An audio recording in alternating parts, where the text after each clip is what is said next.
magaalada Laascaanood ee xarunta gobolka Sool waxaa muddooyinka u dambeeyay ku soo badanaya hoteelada waaweyn ee hurdada cuntooyinka iyo goobaha lagu qaxweeyo. xafladan ayaa ahayd mid xariga lagaga jarayay hoteelka cusub ee Taya Food oo ka mid noqon doona goobaha cuntooyinka iyo kafeteriyada ee magaalada Laascaanood ee xarunta gobolka Sool. waxaana ka soo qayb galay furitaanka hoteelkani gudoomiyaha gobolka Sool Cabdiqani Maxamuud Shiire, maayarka degmada Laascaanood, waxgarad culimo iyo qaybaha kala duwan ee bulshada. ugu horeyntiina waxaa halkaasi ka hadlay gudoomiyaha gobolka Sool, maayarka degmada Laascaanood, waxgarad iyo mas'uuliyiin kale, iyagoona si wada jir u soo dhaweeyay hoteelkani cusub ee Taya Food, isla markaasina qurba joogta gobolka Sool ugu baaqay inay ku daydaan mulkiilaha hirgeliya hoteelkani cusub. mudanayaal iyo marwooyinba runtii maanta waxaa farxad noo ah inaan ka soo qayb galno hoteelka Taya Food.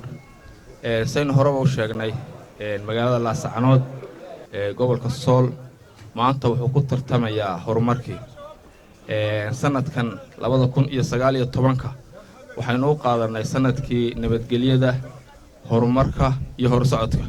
insha Allah mulkiilaha hoteelkan furay Taya Food waxaan ugu mahad celinaynaa horumarka uu magaalada ku soo kordhiyay. runtii waa hotel loo baahnaa muddo dheerna la sugayay, wax badan buu deegaankeena ka caawin doonaa. dadku imika waxay u jeesteen horumarka. waqtigani waa waqti horumarkii iyo loo jeestay. aad baan uga mahad celinayaa, waana soo dhaweynayaa mar labaad. waxaan ugu baaqayaa qurba joogta gobolka Sool u dhalatay inay ku dayato mulkiilahan. waxaa bannaan fursado fara badan oo dalkeena lagu maalgashan karo, wax badanna lagula soo bixi karo. waxaa la ogaaday qofka sandaqad yar ama dukaan yar Laascaanood ka furtaa inuu ka maal badanayo qofka Mareykan company nin leeyahay u shaqeeya. marka waxaan ku wacyigelinayaa dadka lacagta akoomada ugu jirto ee qaarkood ay ka dhacayso in ay deegaanka Laascaanood ee gobolka Sool ay ku maalgashadaan. maanta waxaan joognaa hodheel casriya oo la yiraahdo Taya Food oo ku soo biiray hodheelada magaalada Laascaanood. waxaan leeyahay hodheelka ilaahay cidii furatay waxay soo kordhiyeen qurux iyo wanaag. waxaan leeyahay ilaahay oo barakeeyo. aad iyo aad baad maasantiin. kullay hodheeladu bariyahan magaalada ku soo badanayaan, taas waxay muujinaysaa say magaaladu sii badanayso, sida horumarka magaaladu maalinba maalinta ka dambaysa uu sii socdo.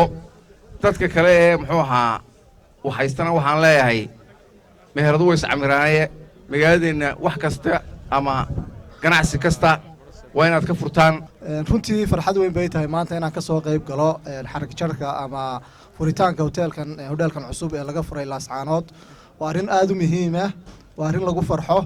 waxay muujinaysaa nabadgelyada iyo horumarka ka jira magaalada Laascaanood. bulshada kale ee soo socota ama ku hanweyn inay gobolka maalgashata ama magaalada maalgashatana waxaan ku dhiirigelinaynaa inay sidaas la mid ah ay hantidooda iyo maalkooda iyo ubadkoodaba ay keenaan magaalada Laascaanood. runtii aad baan u bogaadinayaa company-ga Taya Food oo hoteelkan ka furay magaalada Laascaanood.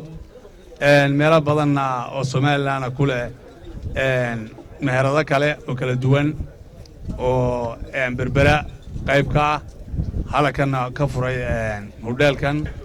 waxay runtii hormuud ka tahay ama ay qeexaysaa oo cadaynaysaa ganacsatadan waddanka ku soo celisay horumarka oo hoteelkan uu qayb ka yahay iyo kuwa kale ka horreeyay oo la furay oo dhalinyaro ama dad waxgarada oo hantiilayaal oo dibadda ka soo noqday.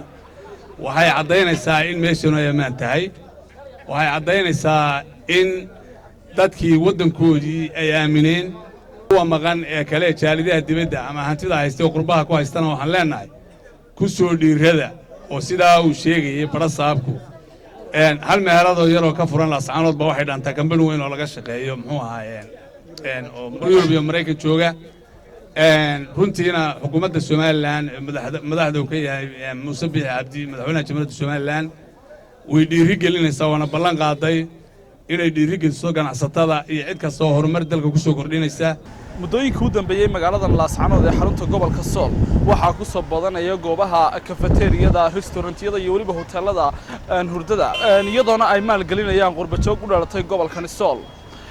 Taya Food waa hotel cusub oo ku soo kordhay magaalada laascaanood iyadoona laga heli doono waxyaabo kala duwan walibaan axmed ciise dhiban qaran wararka telefishinka Somali News laascaanood